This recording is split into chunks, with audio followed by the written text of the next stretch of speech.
우리는 주변 사람들과 많은 약속을 하면서 인생을 살아가는데 어떤 약속들은 잘 지켜지기도 하고 또 어떤 약속들은 깨어지는 것을 경험하기도 합니다.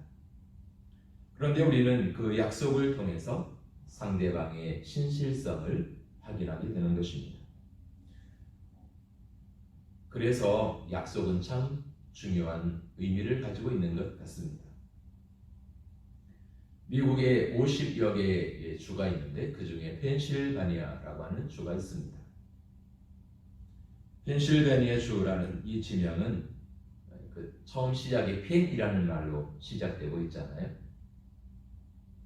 본래 이 펜은 윌리엄 펜이라고 하는 사람의 이름에서 첫 글자를 따왔다고 합니다.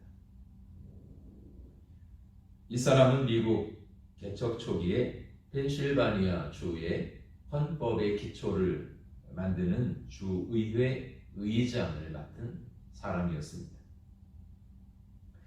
미국의 초창기 미국의 모든 주가 대부분 그랬던 것처럼 미국에 도착한 이 사람들과 본래부터 그 땅에 살고 있었던 인디언들 사이에 적지 않은 어려움을 겪고 있었다고 합니다.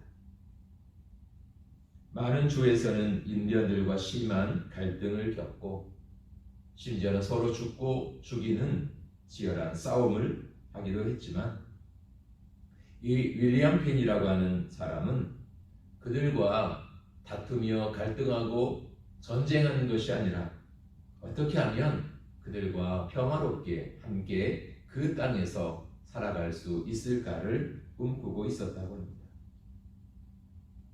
그래서 그는 펜실바니아 주에 있는 인디언 추장에게 사람을 보내서 우리가 서로 평화 조약을 체결하자고 제의를 하게 됩니다. 본래 이 사람은 신실한 그리스도인이었습니다. 이 사람은 평화를 사랑하고 하나님의 말씀을 따라 살고 싶어하는 정말 신실한 하나님의 사람이었습니다.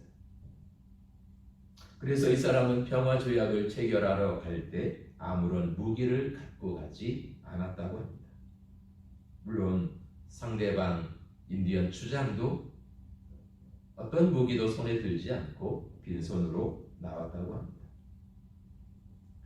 윌리엄 펜은 인디언 추장을 향해서 이렇게 말했다고 합니다. 나의 친구여, 나는 당신들과 평화를 이룰 수 있다는 믿음을 가지고 이 자리에 왔습니다. 나는 우리가 서로 착취하는 일 없이 존경하고 함께 살아가는 사회를 만들 수 있다고 생각합니다. 만약 우리들 사이에 문제가 생긴다면 우리는 서로 협의를 통해서 의견들을 적절히 조정할 수 있다고 생각을 합니다. 나는 당신들과 모든 일에 친절과 사랑으로 관계를 맺어나갈 것을 제의하고 싶습니다. 이때 인디언 주장은 이런 멋진 말로 대답을 했다고 합니다. 강물이 흘러가고 태양이 빛나는 한 우리와 당신의 자녀들은 이 땅에서 영원히 살아가게 될 것이요. 그런 다음 두 사람은 서로 손을 내밀어 악수를 했습니다. 문서 같은 데 사인도 하지 않고 단순히 서로 손을 잡고 악수하는 것으로 평화 협정은 체결되어졌다고 합니다. 그래서 그들은 그것을 기념하기 위해서 펜실바니아 주의 수도명을 필라델피아라고 지었습니다. 이 필라델피아라는 이름은 두 가지 헬라어 단어로 이루어진 말이었는데요. 필리아라는 단어와 아델포스라는 단어였습니다. 아델포스라는 말은 형제라는 뜻을 가지고 있고요. 필리아라는 말은 친구 간의 사랑, 우정 이런 뜻을 담고 있습니다. 그러니까 우리는 서로 형제 간의 사랑을 나눌 수가 있습니다. 그런 의미에서 필라델피아라는 이름을 그 그 주의 수도 이름으로 짓게 되어졌던 것입니다. 그러니까 아주 멋지고 아름다운 이야기인 것이죠.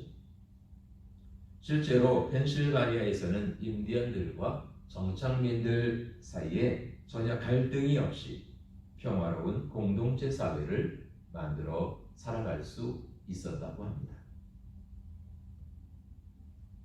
오늘 우리가 함께 읽은 출애굽기 19장에 있는 이 본문 말씀을 보면 여기 또 하나의 약속이 등장을 하고 있습니다. 그것은 하나님이 이스라엘 백성들과 맺은 약속이었습니다. 이 약속을 가리켜서 흔히 신의 산 언약 이렇게 부르고 있습니다. 출애굽기 19장은 바로 하나님과 이스라엘 백성들 사이에서 맺었던 신의 산의 언약이 무엇인지를 우리에게 분명하게 보여주는 것입니다. 언약이라는 말의 뜻은 묶는다 그런 의미를 가지고 있습니다. 즉 둘 사이를 서로 연결한다는 것입니다. 오늘 이 신의 산 언약은 하나님과 이스라엘 백성들 사이에 맺어진 언약이었고 약속이었습니다. 그런데 이 언약 안에 중요한 한 부분이 등장을 하게 되는데요. 거기에는 하나님께서 그들을 축복하시겠다고 하는 약속이 포함되어져 있다는 것입니다. 그것이 19장 5절로 6절에 나와 있는 말씀입니다. 여기 보면 언약의 축복이 세 가지로 등장을 하죠. 첫 번째는 내 소유가 되겠고입니다. 두 번째는 제사장 나라가 되며 이고 세 번째는 거룩한 백성이 되리라는 것입니다. 내 소유가 되겠고 제사장 나라가 되며 거룩한 백성이 되리라. 이 말씀은 신약 성경 어디에서 많이 본 것 같지 않습니까? 이 말씀은 베드로전서 2장 9절에 나오는 말씀과 동일합니다. 오직 너희는 택하신 족속이요 왕같은 제사장들이요 거룩한 나라요 그의 소유된 백성이니 이는 너희를 어두운 데서 불러내어 그의 기이한 빛에 들어가게 하신 자의 아름다운 덕을 선전하게 하려 하십니다. 이 세 가지 약속을 좀 더 자세하게 살펴볼까요? 첫 번째 축복으로 주어진 내 소유가 되리라, 이 말의 본래 의미는 내 보물이 되리라는 뜻을 가지고 있습니다. 내 보물이 되라는 것은 아주 특별한 소유가 된다는 뜻을 품고 있는 것이죠. 신명기 26장 18절을 보면 하나님의 백성들을 이야기하면서 그들은 보배로운 백성들이라고 말씀하고 있습니다. 그러니까 하나님이 우리를 바라보실 때 아주 특별한 보물처럼 존귀한 존재로 여기시며 바라보신다는 것입니다. 그러니까 하나님이 우리의 연약함이나 우리의 단점이나 우리의 못난 부분만을 바라보시는 것이 아니라 그럼에도 불구하고 하나님의 자녀된 우리 한 사람 한 사람을 하나님이 바라보실 때 아주 특별한 소유로 아주 특별한 보물로 그렇게 우리를 여기시며 소중한 사람으로 바라보신다는 것입니다. 하나님이 나를 그렇게 여기시며 바라보신다면 이제는 나도 나를 바라볼 때 그렇게 소중한 사람으로 보물같이 중요한 사람으로 여기는 저와 여러분들이 되셨으면 좋겠습니다. 두 번째는 제사장 나라가 되리라였습니다. 제사장은 어떤 사람입니까? 제사장은 철저하게 자기를 위하여 존재하지 않고 다른 사람을 위해서 존재하는 사람이었습니다. 그 백성들 가운데 고통의 문제가 생기면 그는 그 고통의 문제를 대신 짊어지고 하나님 앞에 나아가 하나님이 도와주실 것을 간구하는 사람이었습니다. 뿐만 아니라 백성들이 하나님 앞에 범죄하면 그는 백성들의 죄를 대신 짊어지고 하나님 앞에 나아가 하나님의 용서를 구하는 사람이었습니다. 백성들을 대신해서 하나님 앞에 나아가 간구하고 백성들을 향하여서 들려주시는 하나님의 말씀을 갖고 그리고 다시 돌아와서 백성들에게 그 말씀을 전하는 일을 했던 것입니다. 그러니까 그는 하나님과 사람 사이에 중보자의 역할을 감당했던 사람이 바로 제사장이었다는 것입니다. 그런데 오늘 그 역할이 우리 그리스도인들에게 주어졌다는 것입니다. 그래서 우리는 우리 자신만을 위해서 사는 사람들이 아닌 것입니다.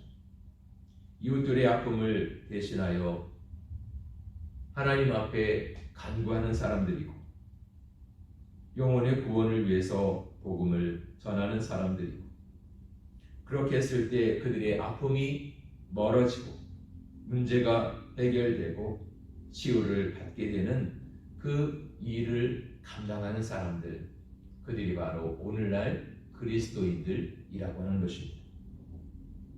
세 번째, 거룩한 백성이 되라고 말씀하십니다. 이 거룩하다라고 하는 말에서 어떤 느낌을 받으십니까? 거룩하다 그러면 아무 흠 없는 깨끗한 것을 연상하기가 쉽습니다. 그런데 여기 사용되고 있는 이 거룩하다라고 하는 말은 그보다 훨씬 더 중요한 의미를 담고 있습니다. 성별된, 구별된 백성이란 뜻이기 때문에 그렇습니다. 구별한다는 것은 어떤 특별한 목적이 있어서 나누는 것을 말하며 쓰임 받는다는 것을 뜻하고 있는 것입니다. 그러므로 거룩한 백성이 된다는 것은 그냥 거룩한 삶을 사는 정도가 아니라 하나님 앞에 의미 있게 쓰임받는 사람이 된다는 뜻을 가지고 있는 것입니다.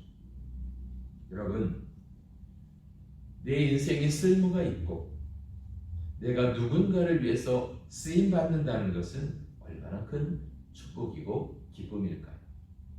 그러나 반대로 내가 어디에도 쓸모가 없는 사람이라고 할 때 세상에 그것처럼 비참한 것은 또 없을 것입니다. 언약의 축복은 세 가지였습니다. 나의 특별한 보물이 되리라, 제사장 나라가 되리라, 거룩하게 쓰임받는 백성이 되라 였습니다. 이것은 하나님께서 이스라엘 백성들과 맺은 언약의 축복이며 동시에 그 약속의 목표였던 것입니다.